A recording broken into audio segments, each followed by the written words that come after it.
Welcome to the deep dive. Today, we're looking into something most of us just see as, well, a temporary stopover, hotels. But beneath the surface, there can be some truly hidden and sometimes pretty terrifying stories. Right. Places we just assume are safe. Okay, let's unpack this. Yeah. And what's fascinating here is we're not talking about like made up ghost stories or movies. No. The sources for this deep dive, they're real. Chilling first-person accounts, actual incidents that happened in hotels. The people. Exactly. These experiences, they range from just bizarrely random to, honestly, deeply sinister. And they definitely left a mark on the people involved. Right.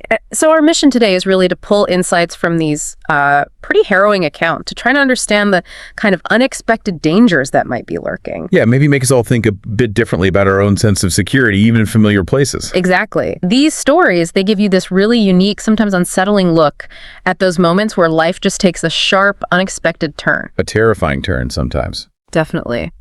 Let's start with one that really embodies that feeling of terror just appearing out of nowhere. Okay.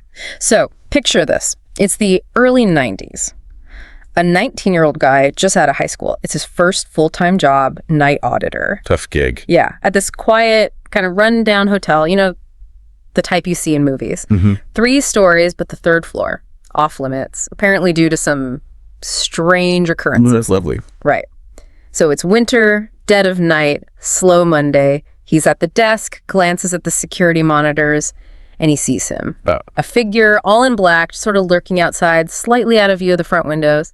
And the guy just casually pulls out a ski mask, puts it on. Wow. Just like that. Just like that. The auditor, he hasn't seen a weapon yet that he knows. He just bolts, sprints for the front door. Adrenaline dump. Totally. He just barely beats the masked guy, slams the deadbolt home.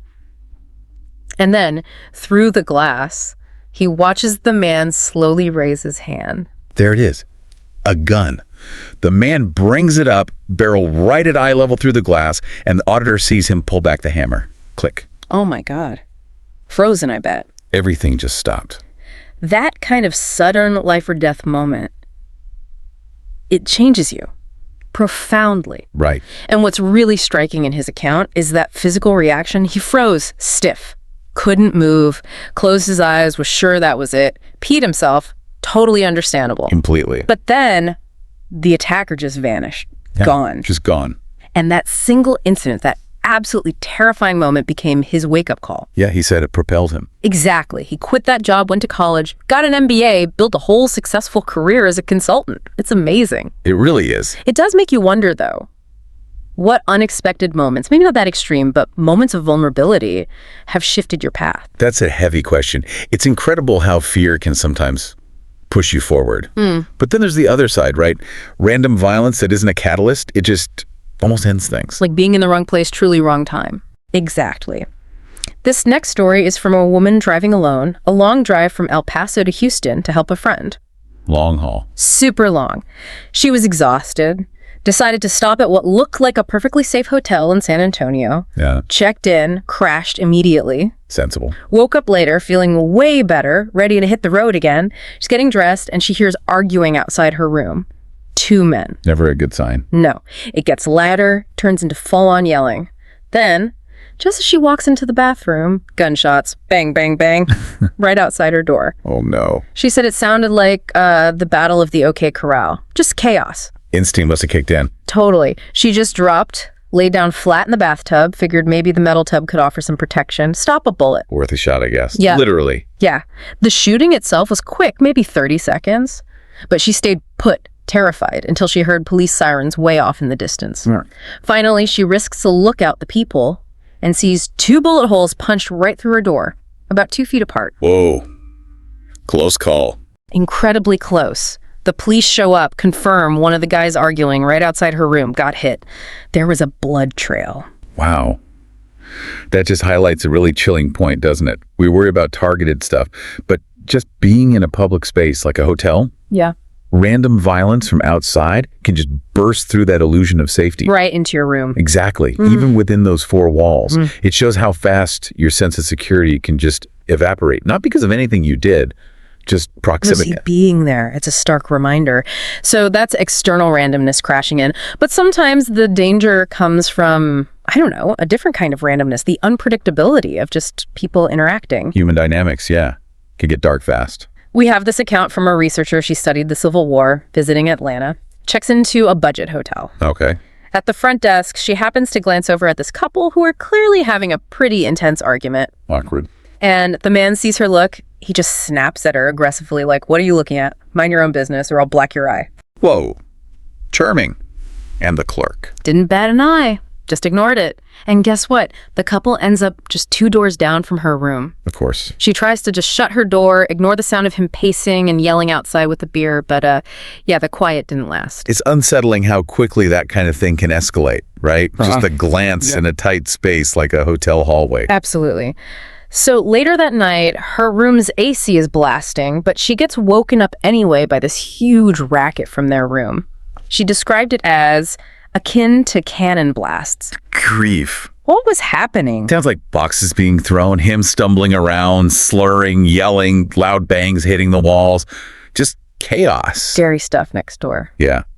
After about half an hour, she quietly calls the front desk, tries to be discreet, hoping they can handle it without saying who complained. Trying not to escalate with him. Exactly. And for a second, it seems like it worked. Things quiet down. Then a knock on her door. Oh, here we go. She thinks, okay, maybe they're going to apologize. She opens the door. It's him. He just launches into this tirade. Look, you uppity Yankee, spitting as he talks. If you make one more complaint, I'm going to kick your backside all the way back across the Mason-Dixon line. Wow. Vile. And that language, it's important we note, that's directly from her account, showing the kind of awful prejudice she was facing. Absolutely. It's disturbing. She's scared. She's alone. She threatens to call the police. He lunges at her. He attacked her. Tried to push into the room. She fought back for just a second, managed to slam the door shut and throw the deadbolt. Thank God. Police. Police got there fast, arrested him for public intoxication. But it's not over. After the cops leave, the girlfriend starts yelling threats from their room. What now? Calling her a dirty Yankee tramp, shouting, I'm calling my brother up here and they're going to take turns tearing you up. Unbelievable. That is just terrifying. Here's where it gets really interesting, or rather, highlights a really grim point. Yeah, that encounter. It perfectly shows how sometimes the biggest dangers aren't shadowy figures, but just other people. Raw human conflict spilling over. And the researcher? She wasn't messing around, understandably. Packed her bags right then and there. Didn't blame her. Found a much nicer, probably much more expensive hotel. Decided, quote, her safety was worth it. Finished her research early, drove straight home, said the experience put her off ever wanting to go back to that area. I can absolutely see why. And it's not just adult conflicts either. Sometimes seemingly innocent interactions can curdle into something awful. Especially when youth is involved. Right. This next one involves a group of cousins at a family reunion in Southern California, and the narrator was 16 at the time. They were all staying together in this big, fancy bridal suite. That's fun, initially. Yeah, they were having fun, being a bit mischievous, pretending it was a bachelorette party, lying about their ages, saying they were early 20s to meet some older guys hanging around the pool and lobby. Teenage stuff. Totally. Later that evening, after dinner, they ended up chatting with a couple of these cute older guys, again in the lobby, keeping up the act. Around midnight, the narrator, being the oldest of the younger group, tells them it's time for bed. They all go upstairs, chatting about the guys, finally turn out the lights around 2 a.m. Settling down. They'd just gotten quiet when they all heard it. The doorknob on their suite door starts jiggling really fast, like someone desperately trying to get in. Oh, this is chilling. Before anyone could really react, one of the cousins, Belinda, just jumps up and opens the door. Without thinking. No. The narrator yelled, "Stop!" but too late. Belinda looks out, says, "There's no one here," and takes a step out into the hallway. Oh, God. Ambush. That's exactly when someone in a black mask leaps out from hiding, grabs Belinda, and starts dragging her towards the elevator down the hall. Oh, my God. Belinda screamed, fought back hard, but the attacker was pulling her away. This is terrifying. Yeah. And it brings us back to that, so what, the really disturbing implication. Absolutely. The police theory. It was likely one of those men they'd met earlier, trying to kidnap one of them. Yeah. And the motive they suspected. Human trafficking. That's horrifying. The officers pointed out something chilling. Because all the cousins looked so similar. Long blonde hair, blue eyes, same general features. It probably didn't matter who opened the door. He just needed one of them. Exactly. They said girls fitting their description were apparently super popular targets, and traffickers would pay top dollar. It raises a really tough question, doesn't it? It does. How much does that perceived innocence, or maybe just youthful naivete, make you vulnerable in places you don't know? And the aftermath for them was intense. Oh, the trauma was immense. They spent the rest of the reunion huddled in that suite, refused to answer the door for anyone. The narrator needed counseling for a long time, developed a lasting fear of strangers. And the attacker. Never caught. They never knew for sure who it was or if he faced any justice. That uncertainty must be awful. Okay, so we've had random attacks, human conflict. Let's pivot now to a completely different kind of hotel horror. Something weirder. The unexplained. Maybe. This happened to a 15-year-old kid on a family vacation in Branson, Missouri. He describes having this nightmare. He wakes up in the hotel bed, but he can't move. Paralyzed. Sleep paralysis. Sounds like it. And he sees a figure standing at the foot of his bed. Okay, creepy. He describes it as a stereotypical old witch. Hairy moles on her chin, black crooked teeth. The works. Yikes. Classic nightmare fuel. But the sensory detail is what's terrifying. He says she crawled up the bed towards him. Her breath smelled like the worst mix of rotting flesh and musty air. Oh, that's visceral. Then her fingers, filthy claw-like fingers, ran in small circles on his bare chest, and he felt like he was suffocating, couldn't get air, fighting for breath. That feeling of pressure on the chest is common in sleep paralysis accounts. Right when he felt like he was taking his absolute last breath, he jolted awake. For real this time. Hyperventilating, heart pounding. Ooh. Nightmare or not, that's terrifying. Totally. And later on, he did research it, found out about sleep paralysis, the common phenomenon of seeing the hag figure. Yeah. It's a known thing in folklore and psychology linked to that state. But here's what's fascinating here. Even knowing that, the experience was so vivid, so real, the uncertainty lingers for him. He still wonders. He says he still wonders, at least once a week, was it just a nightmare? Or was that thing actually in that hotel room with him and his sleeping brother? That line blurring between a terrifying dream and reality, it's powerful. Shows how much our own minds can conjure and how deeply those experiences can affect us long term, making you question your own senses. Absolutely. That's a chilling kind of ambiguity. Now, let's shift gears again to something just bizarrely tragic. Pure randomness, but with fatal consequences. Okay. This comes from a former hotel manager in LA. He recounted this series of events that just defies belief. First, they have a guest commit suicide on the 5th floor. Shot himself in the mouth. Oh, terrible. Traumatic for the staff, too. Absolutely. But then, just a few hours later, they discover another dead man on the 6th floor, directly above the first room, basically. Wait, 2 deaths? Unrelated? That's what everyone thought. But here's where it gets really interesting.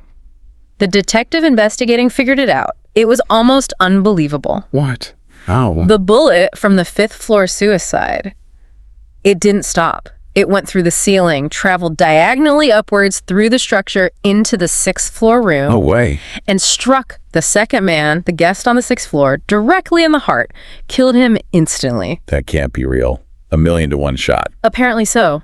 Just utterly freakish timing and trajectory. And the tragic irony. There's more. The second man, the victim on the 6th floor, he was in LA to attend his mother's funeral. Oh my God, so his family now had 2 funerals to plan, his mother's and his. That is just devastatingly random. What did the manager take away from that? His reflection was stark. He said it taught him that life can be snuffed out like a candle instantly and without warning. Yeah. I mean, how do you process that? It forces you to confront that question. How much control do we really have versus just the sheer randomness of fate, especially in a place that should feel controlled, like a hotel room? It wasn't malice, not a threat, just physics gone horribly wrong. A statistical impossibility made real. Wow. A powerful, somber thought indeed. Okay, our final story tonight takes us into perhaps the darkest corners, unsolved crime and the long shadow it casts. A cold case. Yeah, from a detective reflecting on his early career in the 80s, he calls it the curious case of the hotel homicides. Sounds ominous. It was. He was just a rookie when they found the first victim. A woman strangled, her heart had been removed. Ritualistic. Seemed like it. And the scene, absolutely spotless. No fibers, no prints, nothing. Pre-DNA era, remember? Makes it incredibly hard. Then a pattern emerged. 5 more women, similar circumstances, similar lack of evidence, all in hotels over time. A serial killer working hotels. Exactly. And the detective talks about the immense frustration. Cases go cold, leads dry up. It's not like TV, he says. You often just have to move on to the next urgent case. The reality of policing. But then, after more than a year of total silence on this case, something truly incredible happened. What a break. The killer called the detective directly on his work line. Called him. Identified himself as Leonard Duncan and basically called to resign. Resign from killing. Pretty much. He told the detective he was done, said he'd been reading about all this new science, likely meaning forensics, maybe early DNA talk, and also mentioned certain things at home made, quote, hunting less desirable. This is bizarre. He literally said, I'm moving on. You guys won't have to worry about me anymore. It was fun while it lasted, but I'm done. Take care, Leonard. Like they were old buddies. Exactly how the detective described it. Just casual. Then hung up. Could they trace the call? Anything? No. Too brief back then. And with most of the physical evidence degraded or lost over the years, catching him based on just that call. Almost impossible. Wow. The frustration for that detective. Right.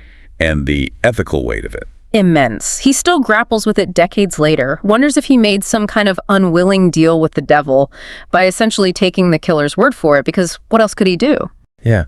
And if we connect this to the bigger picture, cases like this really underscore the limitations of investigation, especially before modern DNA tech. Right. And the psychological toll on the investigators, on the victims' families.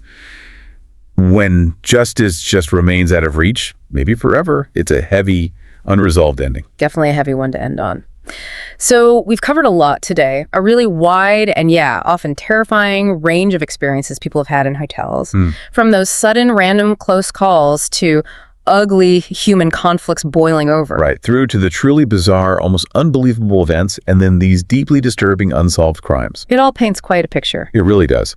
I think the core insight here, if there is one, is that hotels, while we see them as these neutral, temporary havens... Yeah, just a place to sleep. Right. But they can unexpectedly become these stages for life's extremes, for randomness, for conflict, for tragedy. It's true. They end up being this powerful, if unsettling reminder of how precious life is, and honestly, how unpredictable it can all be. Well said. So, maybe a final thought for you, our listeners, as you check into your next hotel room, or maybe even just as you go about your day. What stands out to you now about the hidden stories that might be unfolding just out of sight?